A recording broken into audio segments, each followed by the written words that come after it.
আজকে চেম্বারে একটা পেশেন্ট এসে বলছে, ডাক্তারবাবু আমি ডায়েটিং করি, তাই আমি সাদা ভাত ছেড়ে দিয়েছি, আমি এখন শুধু ব্রাউন রাইস খাই। এবং এই নিয়ে আমার ফ্যামিলিতে অনেক ঝগড়া, কারণ বাকিরা সবাই সাদা ভাত খায়, আমি ব্রাউন রাইস খাই। তো ভাবলাম যে এই সাদা ভাত বনাম ব্রাউন রাইসের যে ঝগড়াটা, সেটা আজকে একটু মিটিয়ে দেওয়া দরকার, তাই এই ব্যাপারটা নিয়ে আজকে একটু আলোচনা করি। দেখুন, 100 গ্রাম সাদা ভাত আমরা যদি নিই এবং 100 গ্রাম ব্রাউন রাইস যদি আমরা নিই, তো দেখতে পাবো 100 গ্রাম সাদা ভাতের মধ্যে কার্বোহাইড্রেট থাকে 28 গ্রাম এবং 100 গ্রাম ব্রাউন রাইসের মধ্যে কার্বোহাইড্রেট থাকে 23 গ্রাম।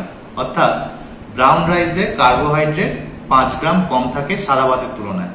তাহলে সেক্ষেত্রে আমরা যদি যে পরিমাণ ব্রাউন রাইস খাচ্ছি তার থেকে যদি একটু কম পরিমাণ সাদা ভাত খাই, তাহলে সেক্ষেত্রে কিন্তু কার্বোহাইড্রেট সমান পরিমাণে কিন্তু আমার শরীরে ঢুকছে। ব্রাউন রাইস কিন্তু এক্সট্রা কিছু বেনিফিট আমাকে দিচ্ছে না।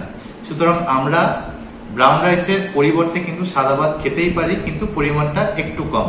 তো আশা করি এই ভিডিওটা দেখার পরে সাদা ভাত বনাম ব্রাউন রাইসের যে ঝগড়াটা আছে সেটা এবার মিটে যাবে। তো যদি এই ভিডিওটা ভালো লেগে থাকে তাহলে অবশ্যই একটা লাইক দিন, আমার চ্যানেলটাকে সাবস্ক্রাইব করবেন এরকম ভিডিও আরো দেখার জন্য, এবং এই ভিডিওটা বন্ধুদের মধ্যে শেয়ার করুন। নমস্কার।